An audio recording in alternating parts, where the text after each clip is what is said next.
Oi! Então, dessa vez eu vim ler um artigo nomeado Anarquismo Social ou Anarquismo de Estilo de Vida? Um abismo intransponível.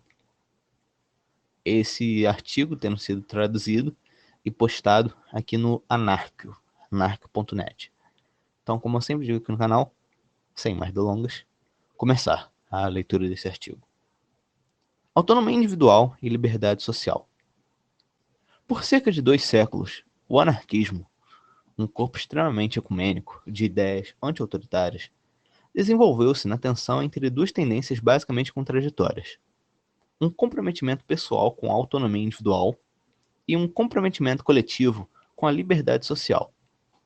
Essas tendências nunca se harmonizaram na história do pensamento libertário. De fato, para muitos do século passado, elas simplesmente coexistiam dentro do anarquismo como uma crença minimalista de oposição ao Estado, ao invés de uma crença maximalista, que articulasse o tipo de nova sociedade que tinha de ser criada em seu lugar. Anarco-individualismo. Com a emergência do anarco-sindicalismo e do anarco-comunismo nos fins do século XIX e início do século XX, a necessidade de se resolver a tensão entre as tendências individualistas e coletivistas tornou-se essencialmente obsoleta. O anarco-individualismo foi, em grande medida, marginalizado pelos movimentos operários socialistas de massa, dos quais muitos anarquistas consideravam-se à esquerda. Em uma época de violentos levantes sociais, marcada pelo surgimento de um movimento de massas da classe trabalhadora que teve seu auge nos anos 30 e na Revolução Espanhola, os anarco-sindicalistas e anarco-comunistas, não menos que os marxistas, consideravam o anarco-individualismo um exotismo pequeno-burguês. Eles não raro o atacavam de maneira bastante direta, acusando-o de ser um capricho de classe média, muito mais radicado no liberalismo do que no anarquismo. Raramente os anarco-individualistas exerceram influência sobre a nascente classe operária. Eles expressavam sua oposição de forma pessoal e peculiar, especialmente em panfletos inflamados, comportamentos abusivos e estilos de vida extravagantes nos guetos culturais do fim de século de Nova York, Paris e Londres. Como uma crença, o anarco-individualista permaneceu, em grande medida, um estilo de vida boêmio, mais evidente em suas reivindicações de liberdade sexual, amor livre, e no fascínio pelas inovações na arte, no comportamento e nas vestimentas. Nos tradicionalmente individualistas e liberais Estados Unidos e Inglaterra, os anos 90 estão transbordando de auto-intitulados anarquistas que, descontando a retórica radical exibicionista, vem cultivando um anarco-individualismo moderno, que chamarei de anarquismo de estilo de vida. Suas preocupações com o ego, sua unicidade e seus conceitos polimorfos de resistência vêm constantemente desgastando o caráter socialista da tradição libertária. Anarquismo de estilo de vida.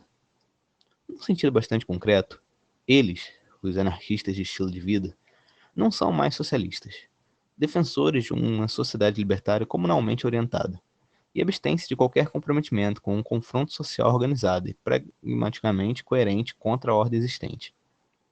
Aventurismo ad hoc, ostentação pessoal, uma versão à teoria estranhamente similar às tendências antirracionais do pós-modernismo, celebrações de incoerência teórica, pluralismo, um compromisso basicamente apolítico e anti-organizacional com a imaginação, o desejo, o êxtase e o encantamento da vida cotidiana intensamente voltado para si mesmo, refletem o preço que a reação social cobrou do anarquismo euro-americano nas últimas 2 décadas. O ego, mais precisamente sua encarnação em vários estilos de vida, tornou-se uma ideia fixa para muitos anarquistas pós-1960, que estão perdendo contato com a necessidade de uma oposição organizada, coletiva e pragmática à ordem social existente. Protestos sem firmeza, traquinagem sem objetivo, afirmação dos próprios desejos e uma recolonização muito pessoal da vida cotidiana são um paralelo aos estilos de vida psicoterápicos, New Age, auto-orientados de baby boomers, entendiados e membros da geração X. O anarquismo de estilo de vida, assim como o individualista, aporta um desdém para com a teoria, de ascendências místicas e primitivistas, geralmente muito vagas, intuitivas e mesmo antirracionais, analisadas friamente. Sua linha ideológica é bastante liberal, fundamentada no mito do indivíduo completamente autônomo, cujas reivindicações da própria soberania se valem de axiomáticos direitos naturais, valores intrínsecos ou, em um nível mais sofisticado, do eu transcendental kantiano, produtor de toda a realidade cognitiva. Essas visões essas tradicionais visões vêm à tona no eu, ou no único, ego, de Marx e Skinner, que tem em comum com o existencialismo a tendência a observar toda a realidade em si mesmo, como se o universo girasse em torno das escolhas do indivíduo, auto-orientado. Ao negar as instituições e a democracia, o anarquismo de estilo de vida isola-se da realidade social, para que assim possa esfumar-se, com uma fútil raiva ainda maior, continuando, por meio disso, a ser uma travessura subcultural para ingênuos jovens e entediados consumidores, de roupas pretas e pôsteres excitantes. O poder que sempre existirá pertencerá ou ao coletivo, em uma democracia cara a cara, claramente institucionalizada, ou aos egos de poucos oligarcas que produzirão uma tirania das organizações sem estrutura. O isolamento do anarquismo de estilo de vida e seus fundamentos individualistas devem ser considerados responsáveis por restringir o desenvolvimento e o ingresso de um potencial movimento libertário de esquerda na esfera pública, cada vez mais reduzido. A bandeira negra que os revolucionários defensores do anarquismo social levantaram nas lutas insurrecionais na Ucrânia e Espanha torna-se agora um sarong da moda, para deleite de chiques pequeno-burgueses. Um tipo de anarquismo de estilo de vida, a Thais de Hackenbeck. A Thais é tão passageira, tão evanescente, tão inefável em contraste com o estado e a burguesia formidavelmente estáveis, que, assim que a Thais é nomeada, ela deve desaparecer. Ela vai desaparecer e brotará novamente em outro lugar.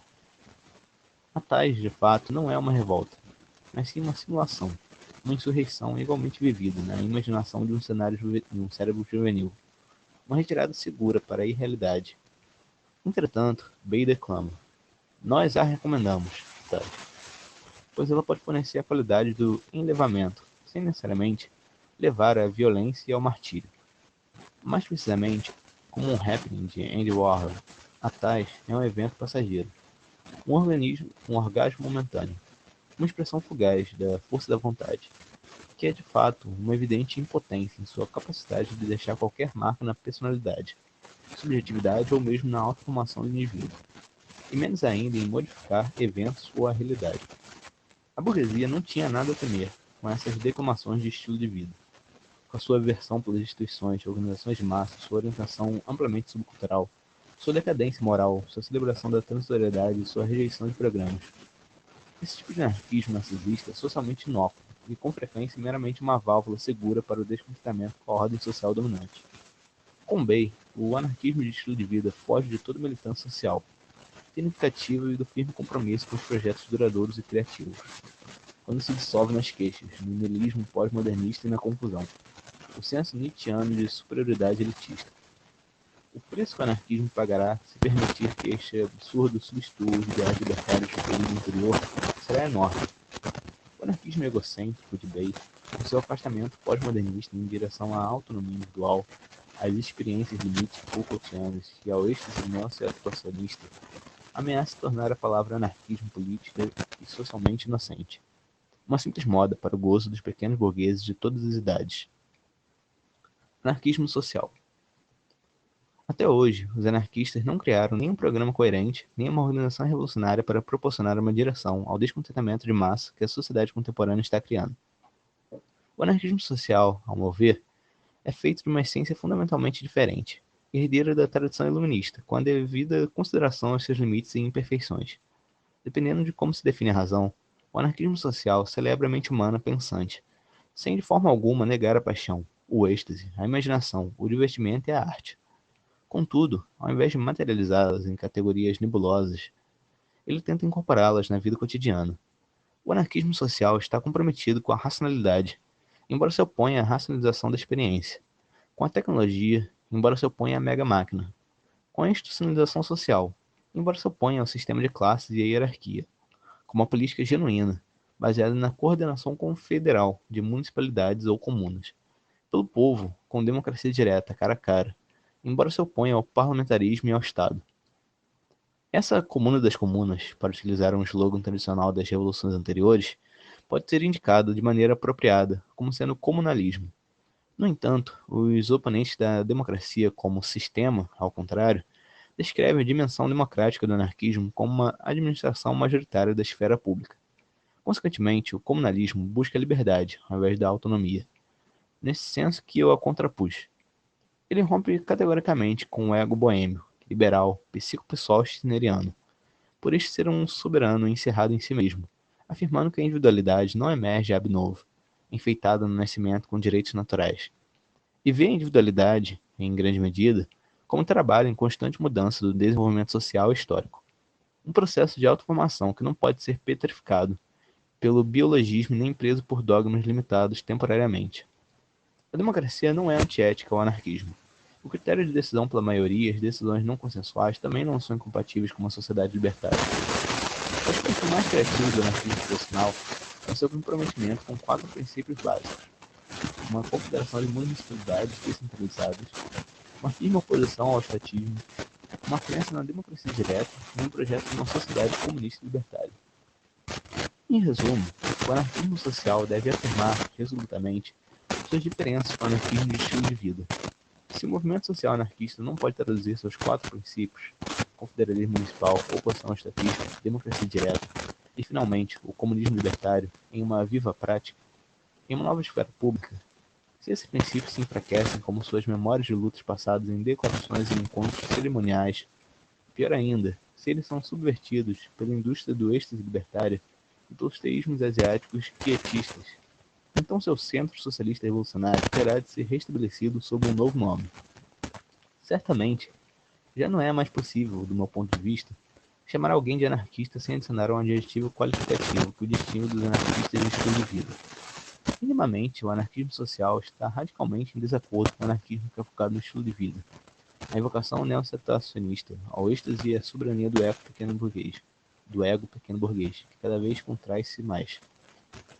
Os dois divergem completamente em seus princípios de definição: socialismo e individualismo. Entre um corpo evolucionário comprometido de ideias e prática, por um lado, e o anseio vagabundo para o êxtase e a autorrealização privadas de outro, nada pode haver em comum. A mera oposição do Estado pode bem unir o lumpen fascista com o lumpen stirneriano, um fenômeno que não está sem seus precedentes históricos. Perspectivas preocupantes. A menos que eu esteja gravemente errado, e espero estar, os objetivos sociais e revolucionários do anarquismo estão sofrendo um desgaste de longo alcance, ao ponto que a palavra anarquia se tornará parte do elegante vocabulário burguês do século XXI. Desobediente, rebelde, despreocupado, mas deliciosamente inofensivo. Então é isso. Esse foi um artigo falando sobre anarquismo social em contraposição ao anarquismo e individualismo, mostrando aí uma espécie de crítica ao anarquismo. Espero que todos tenham gostado da leitura desse artigo. E como eu sempre digo aqui no canal, até mais.